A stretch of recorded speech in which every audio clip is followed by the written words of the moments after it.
The November wind howled across the Wyoming plains like a banshee, driving snow so thick that Sam Carter couldn't see beyond his own weathered hands as he struggled to secure the barn door. 27 years old, but looking a decade older, his face bore the deep lines carved by prairie sun and bitter loss.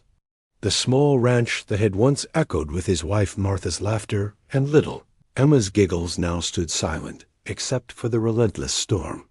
"Come on, Bessie," Sam muttered to his lone surviving cow, guiding her into the meager shelter he'd cobbled together from salvaged lumber and determination. The barn wasn't much half.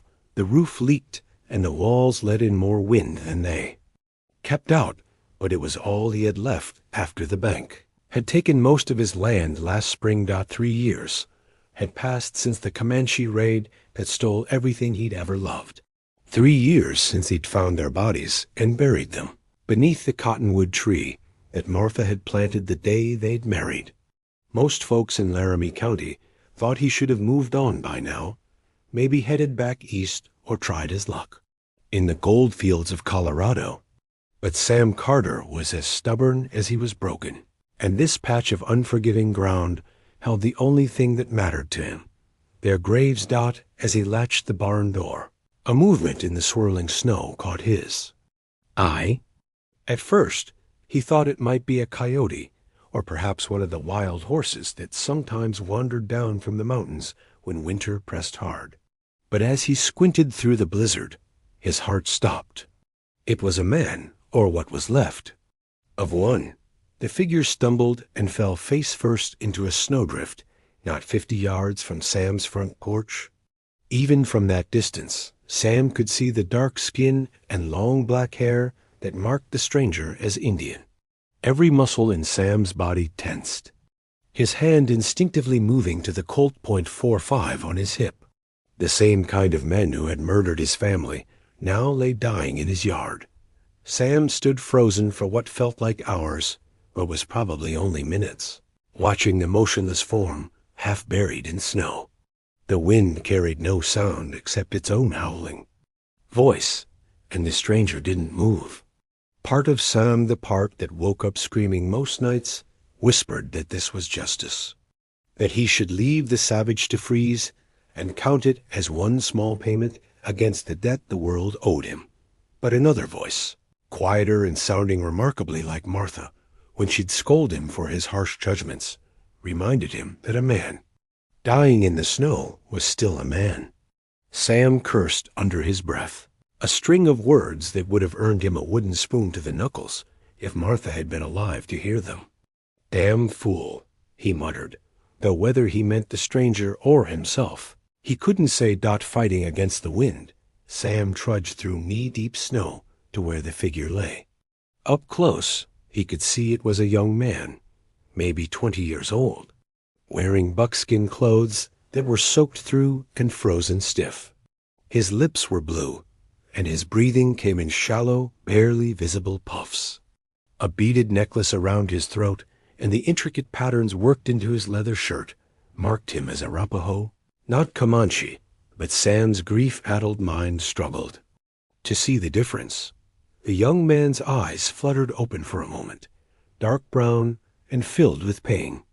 They looked directly at Sam, and something passed between them, not words, not understanding, just the basic recognition of one suffering soul seeing another. Then the eyes closed again, and the breathing grew even more shallow. Sam stood there, in the driving snow, his own tears freezing on his cheeks, as 3 years of carefully maintained hatred warred with the basic human decency that Martha had always insisted lived somewhere deep inside him. The storm was getting worse, and morning was still hours away. If he left the young man here, he'd be dead before dawn. If he brought him inside, "Martha's going to haunt me for this," Sam said to the wind, then bent down and hauled the unconscious stranger up onto his shoulders. The walk back to the cabin felt like miles instead of yards, with the stranger's dead weight and the storm fighting him every step. By the time Sam kicked open his front door, both men were covered in so much snow they looked like walking drifts. Sam's cabin was sparse one room, with a stone fireplace, a rough-hewn table, a single bed, and precious little else. But it was warm, and warmth was what the stranger needed most. Sam laid the young man on the floor near the fire and began the careful process of removing his frozen clothes. The man's skin was pale beneath its natural color, and Sam could feel how cold he was even through his own numb fingers. He wrapped the stranger in the only blanket he owned one of, Martha's quilts that still smelled faintly of the lavender she'd loved. As the young man's breathing grew steadier and color began to return to his lips, Sam sat back on his heels and truly looked at his unexpected guest for the first time. The stranger's face was angular but kind, with high cheekbones and a strong jaw. Even unconscious and half-frozen, there was a dignity about him that made Sam's automatic hatred feel small and misplaced. Outside, the storm raged on, and Sam found himself trapped in his own cabin with one of the people he'd spent 3 years learning to hate. But as he watched the young man sleep, wrapped in Martha's quilt by the fire she'd always kept burning bright, Sam began to wonder if maybe the storm had brought him something more than just another mouth to feed. The night was young, and there were still many hours until sunrise would reveal what choices the darkness had wrought. Dawn seemed a lifetime away as Sam sat vigil by the fire, watching the stranger's chest rise and fall with increasing strength. The storm outside had intensified, rattling the cabin's windows and sending occasional puffs of snow down the chimney to hiss against the logs. Sam's coffee had gone cold hours ago, but he didn't move to refill it. Something about the quiet breathing of his unexpected guest held him in place like a prayer he'd forgotten how to say. Around 3 a.m, the young man's eyes opened. Not the brief flutter of consciousness from the snowdrift, but a clear, alert awareness that immediately found Sam sitting across the room. For a long moment, neither man spoke. The firelight danced across both their faces, and Sam could see intelligence in those dark eyes, along with wariness and something that might have been gratitude. "Water," the stranger whispered, his voice rough as prairie wind. Sam nodded and fetched the tin cup from his table, filling it from the pitcher by the window. He approached slowly, like he might a wounded animal, and knelt beside the young man to help him drink. The stranger's hands shook as he held the cup, but he managed to drain it without spilling a drop. "Thank you," he said in clear English, though accented with the musical quality Sam had heard in the few Indians who traded peacefully in Laramie town. "I am called Running Wolf, of the Arapaho people." Sam settled back on his heels, studying the young man's face. "Sam Carter. This is my land."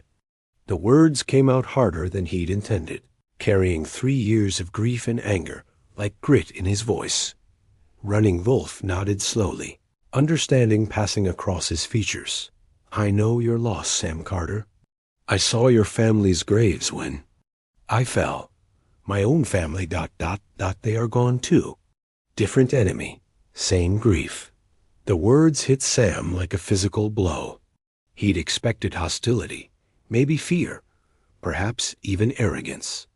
He hadn't expected this quiet sharing of pain that made his own loss feel less like a unique burden and more like part of the great sorrow that seemed to follow all men on this unforgiving frontier. "How long since you ate?" Sam asked, surprising himself with the question. Running Wolf's smile was weak but genuine. 2 days, maybe 3. Time becomes unclear when you're walking toward the spirits. Sam glanced toward his meager pantry, a rough shelf holding a few cans of beans, some salt pork that was more salt than pork, and half a loaf of bread he'd baked 3 days ago. It was supposed to last him through the week, until he could make the treacherous ride to town for supplies. But looking at Running Wolf's hollow cheeks and the way his collarbones stood out sharp against his skin, Sam found himself moving toward the shelf. "Ate much?" Sam said, bringing the bread and his last jar of preserves to where Running Wolf lay. "But it's what I got." He broke the bread in half, spreading Martha's strawberry preserves, made from berries she'd picked the summer before she died, on both pieces. The jar was nearly empty. Sam had been saving it for Christmas morning, when the loneliness always hit hardest. But somehow, sitting here with this young man who understood loss, Christmas felt less important than making sure neither of them faced the storm on an empty stomach. Running Wolf accepted the bread with a reverence that made Sam's throat tight. He ate slowly, savoring each bite like it might be his last, which, Sam reflected, it nearly had been. "Your woman," Running Wolf said after a while. "She made the berry sweetness, Martha." "Yeah, she did. Everything she touched turned out sweeter than it had any right to be." Sam stared into the fire, seeing her face in the flames. "She died 3 years ago. Comanche raid." "My wife was called Bright Moon," Running Wolf said quietly. "She was. She was with child when the soldiers came to our winter camp. They said we had broken the treaty by hunting off the reservation. We had not, but they did not ask questions before they—" He trailed off, but Sam understood. They sat in silence, two men from different worlds bound together by the kind of loss that carved permanent hollows in a man's chest. Outside, the storm began to ease slightly, though the wind still moaned like a living thing in pain. "Why did you save me?" Running Wolf asked eventually. "You have every reason to let me die in the snow." Sam considered the question, turning it over in his mind like a stone he might skip across water. "Don't rightly know. Maybe 'cause Martha always said a man's character it's tested when nobody's watching. Maybe 'cause I'm tired of carrying hate around like a millstone." He paused, surprised by his own honesty. "Maybe 'cause we both know what it's like to lose everything and keep breathing anyway." Running Wolf nodded, understanding in his eyes. "The spirits work in strange ways. They brought me to your door when I had given up hope. They brought you a chance to choose mercy when hatred would have been easier." "Don't know about spirits?" Sam said, "but I know Martha would have skinned me alive if I'd left you out there to freeze." A small smile played at the corners of Running Wolf's mouth. "She sounds like a strong woman. Like my bright moon." As the first pale hints of dawn began to show through the windows, both men felt something shifting in the cabin's atmosphere. The storm was breaking, and with the coming light, they would have to face the world outside, a world that would not understand what had happened here in the darkness. But for now, in these last hours before sunrise, they were just two men sharing bread and sorrow, finding unexpected comfort in their shared humanity. Neither of them could imagine that, in just a few hours, their simple act of kindness would set in motion events that would shake Laramie County to its foundations and challenge everything the frontier thought it knew about enemies and friends. The storm broke just as the first pale fingers of dawn stretched across the Wyoming sky, revealing a world transformed by snow and wind. Sam stood at his cabin window, watching the sun paint the drifts in shades of rose and gold, when he heard the sound that would change everything. Horses, and a lot of them, approaching fast across the snow-covered prairie. "Company's coming," Sam said, reaching for his rifle. Behind him, Running Wolf struggled to his feet, still weak but alert to the danger in Sam's voice. "How many?" Running Wolf asked, moving to the window beside Sam. His color had improved through the night, and the food and warmth had brought strength back to his limbs. 6, maybe 8 riders, Sam counted, squinting through the morning glare, riding hard and armed for trouble. He recognized the lead horse, a big black stallion that belonged to Sheriff Douglas Hartwell, a man whose idea of justice usually came at the end of a rope. "They're looking for me," Running Wolf said quietly. "There was trouble 3 days ago. A ranch was burned, cattle stolen. They will blame my people, as they always do. Sam felt his stomach drop. Did your people do it? Some young men from the reservation. Angry boys who have lost fathers and brothers to broken promises. Running Wolf's voice carried no excuses, just tired truth. I tried to stop them, but they would not listen. I came south to find them, to bring them back before they brought more trouble to our people. And instead, you found me, Sam said. Instead, I found you. The riders were close enough now that Sam could make out individual faces. Sheriff Hartwell led the group, his silver badge catching the morning light.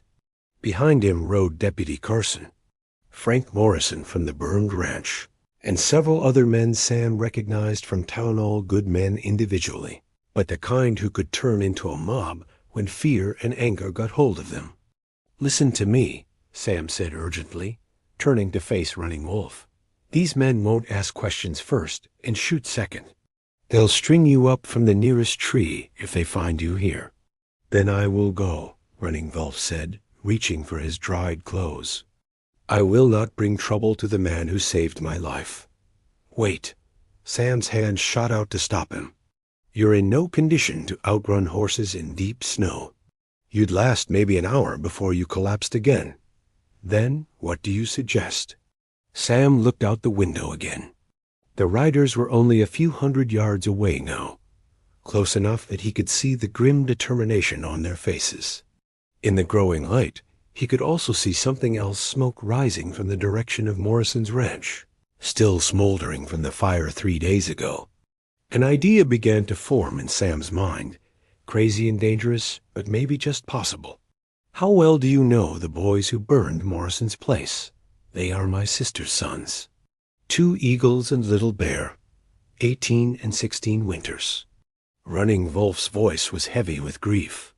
Foolish boys who think violence will bring back what we have lost. Where are they now? Hidden in the old mine shaft up in Copper Canyon. They plan to raid the supply wagons coming through Devil's Pass tomorrow.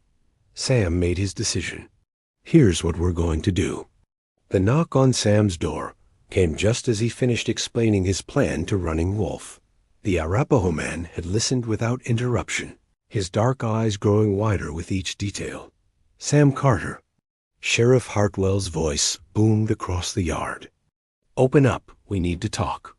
Sam glanced once more at Running Wolf, who had positioned himself behind the door where he wouldn't be immediately visible, then lifted the latch. Sheriff, Sam said, stepping onto his porch and closing the door behind him. What brings you out this early? Hartwell was a big man, all chest and beard, with eyes like chips of flint. Morrison's ranch got hit 3 nights back. Arapaho war party. Burned his barn, stole 20 head of cattle.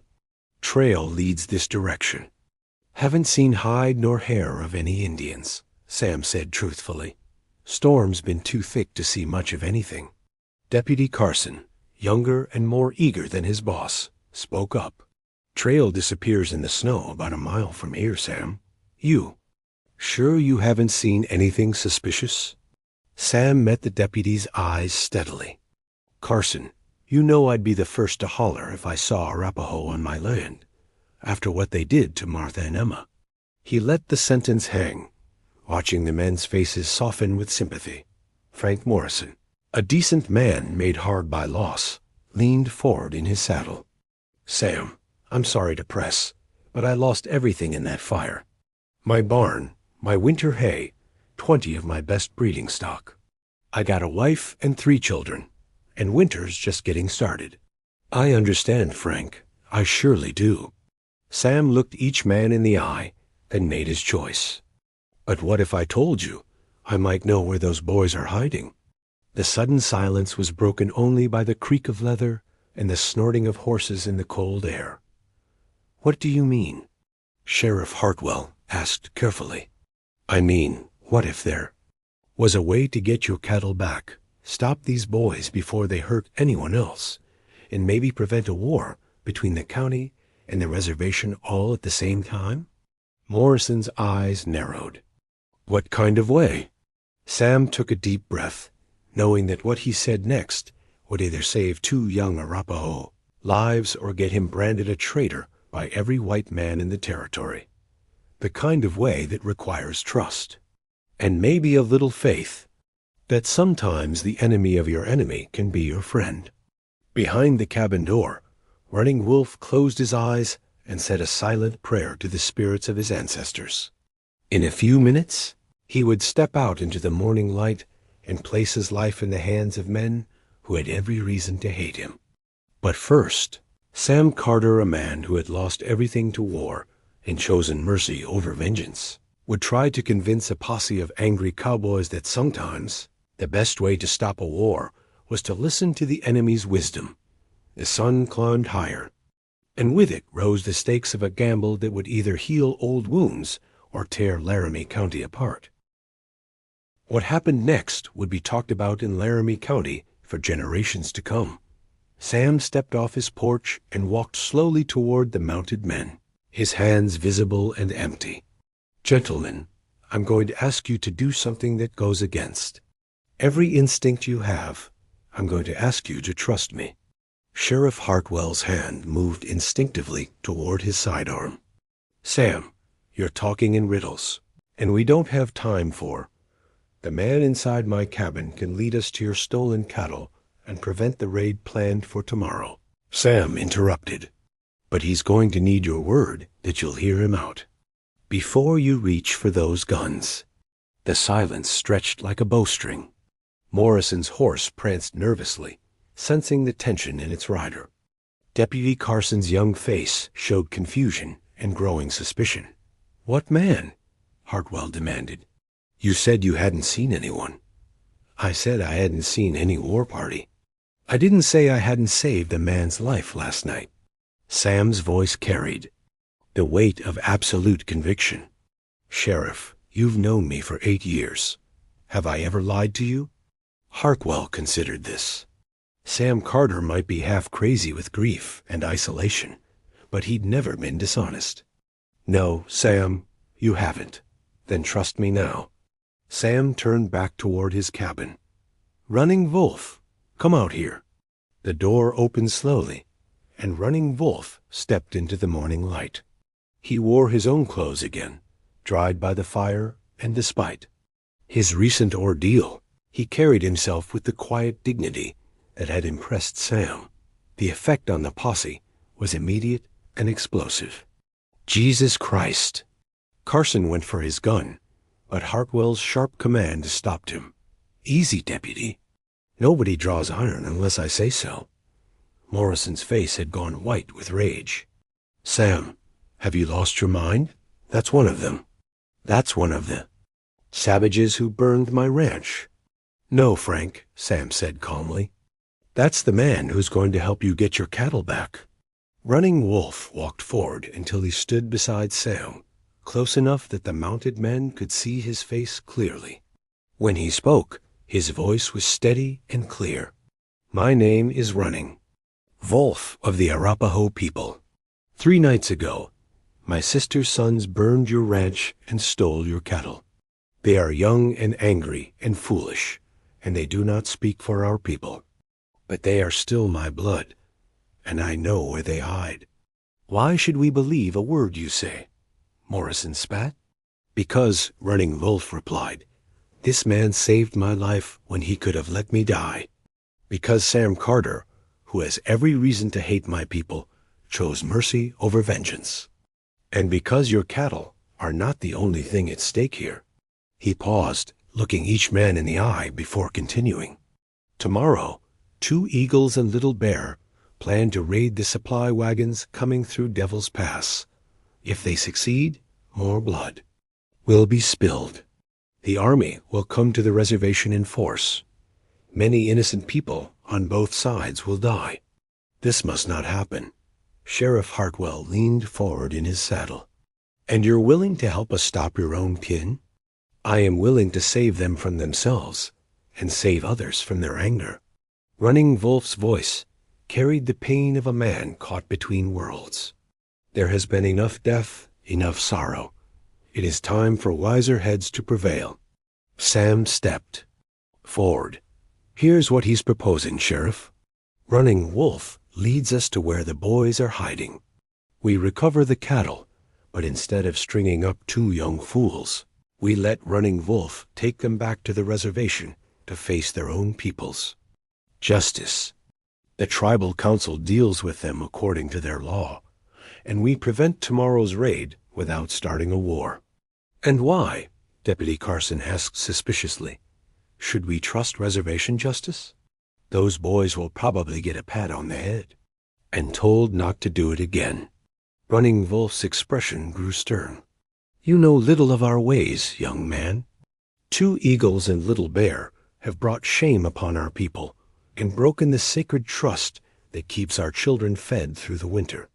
They will face judgment from men who remember when breaking that trust meant death for the entire tribe. Frank. Morrison had been listening with growing thoughtfulness. Finally, he spoke. And my cattle will be returned to you today, Running Wolf promised, along with compensation for your burned barn, if the tribal council agrees to my proposal. What? Proposal? Hartwell asked. Running Wolf looked at Sam, who nodded encouragingly. There is good grazing land in the hills near Copper Canyon. Land that belongs to no one, but could feed cattle well.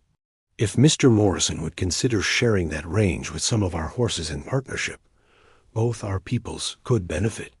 The Arapaho know those hills and could help protect the herds from rustlers and predators. The suggestion hung in the morning air like smoke. The idea of partnership between white ranchers and Indians was so radical that none of the men knew quite how to respond. Morrison broke the silence. You're talking about going into business together? I'm talking about neighbors helping neighbors, Running Wolf replied. The way Sam Carter helped me last night. Sheriff Hartwell looked from Running Wolf to Sam and back again. This is a hell of a thing you're asking. Sam, if word gets out that we're making deals with Indians instead of stringing them up ... then maybe people will start thinking there's another way to settle disputes besides blood and bullets. Sam finished. Sheriff, I've spent 3 years hating these people for what some of them did to my family. But this man could have let me stay, ignorant and angry. Instead, he's offering to risk his life to prevent more killing on both sides. That tells me something about his character. Running Wolf added quietly, and Sam Carter could have let me freeze to death last night. No one would have blamed him. Instead, he shared his last bread with an enemy. That tells me something about his. The sun was full up now, painting the snow-covered landscape in brilliant white and gold. The beauty of the morning seemed to demand something better than the cycle of violence that had claimed so many lives on both sides. Sheriff Hartwell made his decision. All right, Running Wolf, lead us to these boys. But understand this, if this is some kind of trap, if you're leading us into an ambush, you'll be the first to die. I understand, Sheriff, and I accept those terms. As the expanded group rode toward Copper Canyon, Sam found himself riding beside Running Wolf. Think it'll work? Sam asked quietly. I think, Running Wolf replied, that sometimes the spirits send us exactly what we need, even when we don't know we need it. You needed to learn that not all Arapaho are your enemies. I needed to learn that not all white men are mine. And Laramie County needed to see that there is another way. And if the boys don't surrender, Running Wolf's face grew sad, then we will do what we must to prevent more death. But I believe they will listen. They are angry, not evil. There is a difference. What? They found at Copper Canyon would indeed change everything. 2 eagles and Little Bear, faced with their uncle's disappointment and the chance to return the cattle without bloodshed, chose wisdom over pride.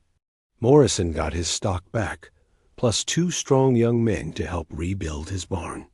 The tribal council, impressed by Running Wolf's diplomacy and moved by Sam's mercy, agreed to the partnership proposal. But perhaps most importantly, Sam Carter learned that healing could begin with a simple choice to see enemies as fellow human beings.